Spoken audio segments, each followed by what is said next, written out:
Hey guys, Adam from Southend Dog Training. I just want to talk to you today about a subject that, if you're new to our page, we talk about an awful lot, okay? And it's this divide we've got going on in dog training and why there's so many issues in dog training, okay? So, if you're new to the scene or been living under a rock, basically, then, hold on guys, I'm going to go away this big van. If you're new to the scene or you've been living under a rock, then there's this big divide in dog training. Basically, you have trainers that are force free, you have trainers that are going to be balanced dog trainers, and you have, of course, the other end of the spectrum, your punitive, aversive dog trainers, okay? Now, force-free dog trainers, their mantra is to basically not add any stress to a dog, not do anything the dog doesn't want to do. They don't believe in correcting the dog physically, and a lot of them won't even verbally correct the dog with a no. It's all about you ignore the behaviours you don't like, teach the dog the behaviours you want, and make sure you reinforce them, and in hopes the dog will continue to do it. Then you have the aversive dog trainers, the ones that have watched one too many episodes of The Dog Whisperer, and that isn't a dig at The Dog Whisperer, to be fair. I don't mind Caesar Milan. I don't. If it was given a choice between him or Victoria Stilwell to train dogs, I'll take Caesar Milan anytime. It's the people that have watched the episode, particularly the early episodes of The Dog Whisperer. So you'll hear them talk a lot about dominance, dogs being calm, submissive. They'll do a lot of techniques like alpha rolling, correcting the dog for any little outburst, stuff like that. It's very aversive, okay? Then you have balanced dog trainers, and what balanced dog trainers are, okay, if you're doing it properly. A balanced dog trainer isn't 50% correction, 50% reward. It's not an even split. Balanced dog trainers are basically trying to bring the dog back to balance. They will use all four quadrants of operant conditioning, okay? So they will use positive reinforcement, negative reinforcement, positive punishment, and negative punishment. Yeah. It's about basically discouraging the behaviours you don't want by using some form of aversive. That could be ignoring the behaviour, that could be verbally addressing the behaviour, it could be physically correcting the behaviour with the least amount of force necessary. And then they teach and reinforce the behaviours that they want and that are desired. Okay, so there's a nice little divide going on.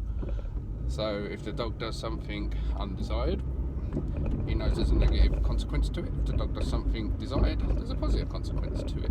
Yeah, a proper balanced dog trainer will do everything that a force-free trainer will do, for the best part, all the important bits of it.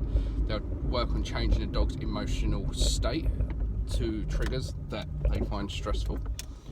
Yep, they'll work on building that dog's, oh, that's what happens when you go around a corner in fourth gear. They'll work on building up the dog's confidence, and they'll work on improving your relationship. Yeah, they teach the dog there's consequences for their actions. Yeah, they also punish and correct. Now, the reason people are against the force-free coalition isn't so much the way they're training dogs, it's the attitude they have towards anybody that doesn't buy into this unrealistic ideology. Yeah. So anybody that uses any form of correction or pressure on a dog is considered barbaric and abusive in these people's minds. Yeah, and they are among the most abusive and vile people I've ever had the pleasure of speaking to in my life. And the reason people are so against trainers like Caesar Milan and the ones that imitate that style of dog training is because they see the dogs and the relationship that the trainers have with the dogs, and it's shit. The dog's avoiding eye contact with the handlers, the dog's, what they'll say, being very submissive, not actually submissive at all, actually afraid, in avoidance mode. Yeah, tails tucked between their legs, not giving eye contact to the handlers, being very slow, very sluggish, and people see this and they can see that the dog's not happy. And of course what happens is they say it's because you're correcting a dog. It actually fuels the force-free agenda. It does. It actually fuels their argument, because that's what they're saying. This is what corrections does. It suppresses the dog's emotional state. It damages your relationship, and it does if you're doing it in that style. Yeah. So the reason the force-free training is failing dogs is because you're only trying to teach dogs a better way of behaving, and you're ignoring the bad behavior. So there's no consequence attached to any sort of unwanted or dangerous behavior. Yeah, and many times the longer you leave that behavior, the more stressed the dog gets. So if, for instance, if you take your dog and it's lead reactive on the street, okay, it's impossible to keep a dog under the threshold all the time. And this is what they say keep the dog under. It's impossible to keep the dog under the threshold. You can't stop Betty coming around the corner with her 2 Westies on a flexi lead. Yeah, you can't. And if your dog loses its shit, right, the goal is to ignore and reward when it stops, or to remove the dog. So waiting for the dog to actually stop, what actually happens is the dog's getting more and more stressed. You're just waiting for that opportunity to be able to reward it. Or if you remove the dog, okay, the dog didn't learn anything. The dog just learned when I reacted, I got removed from the situation. So next time it deals with a dog, history repeats itself because it's stressed. Yeah. And then so that's why they're failing, because there's nothing to actually bring the dog back down to reality. There's nothing to snap the dog out of it. Yeah. And then if you look at the more aversive side, the ones that just correct the dog for reacting, yes, the dog will stop reacting, but if you don't show the dog a better way of behaving, how you'd like it, like what the force-free trainers are trying to achieve, then you end up with a shut down dog, because it knows it can't react. It knows that, but it has no idea what it's meant to do as an alternative. Yeah. So you see how why both sides of the fence hate absolutely one another.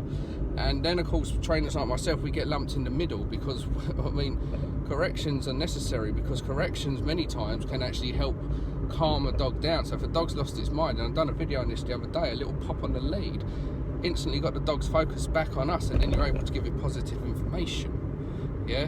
And then you can see how quickly the dog relaxes. So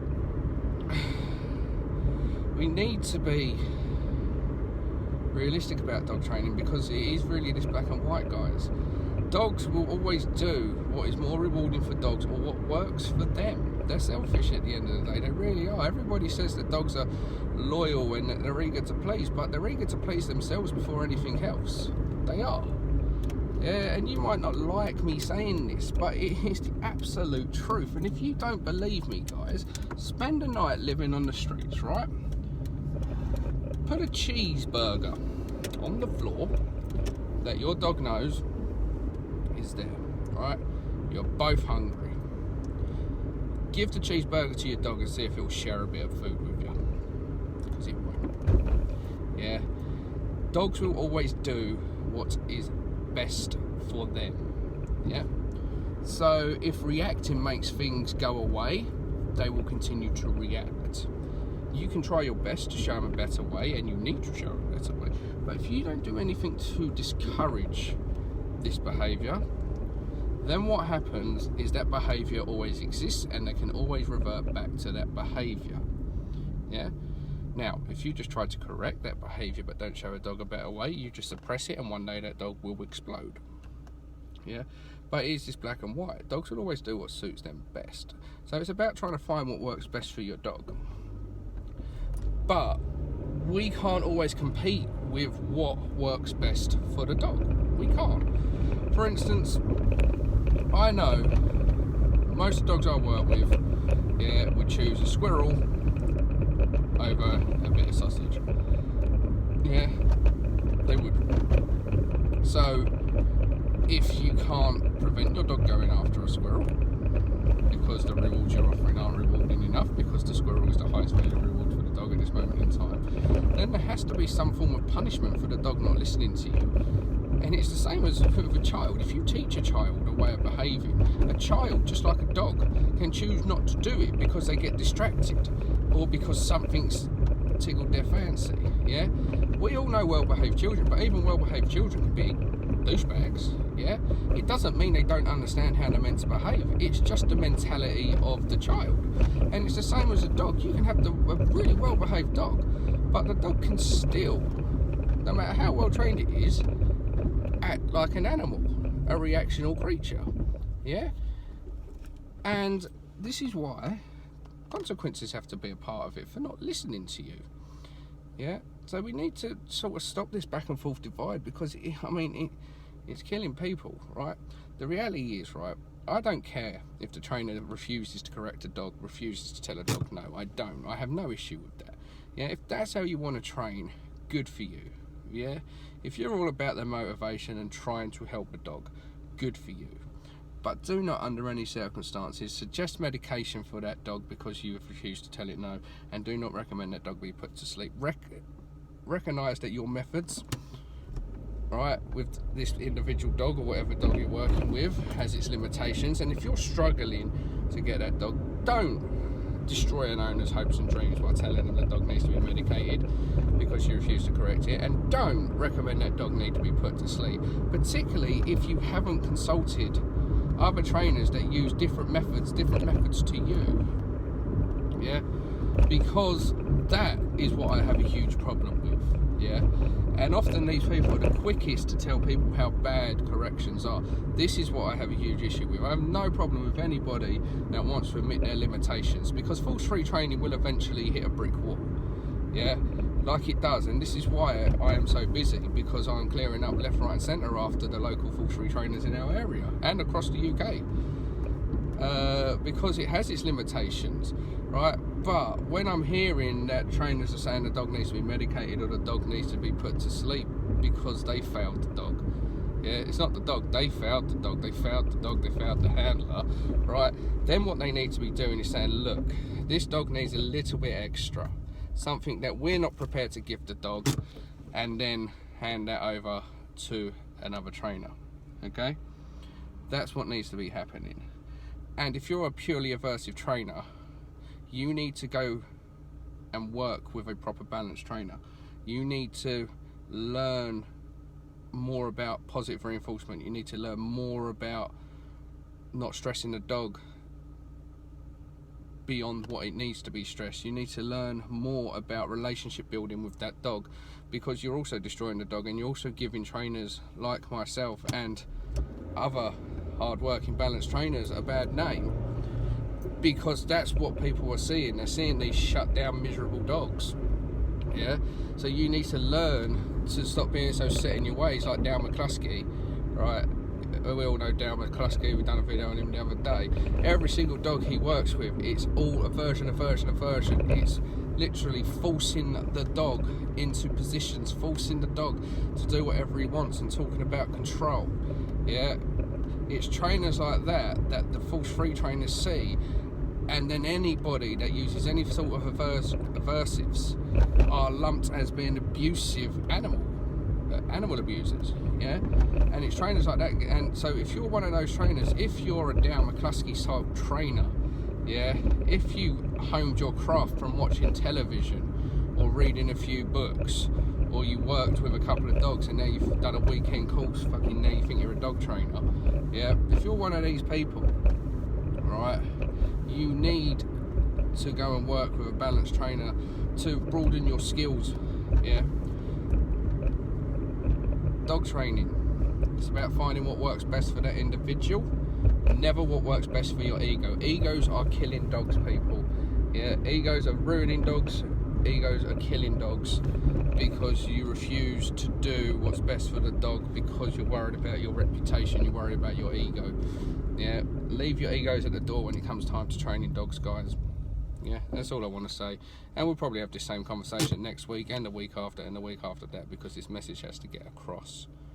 Yeah, have a good day.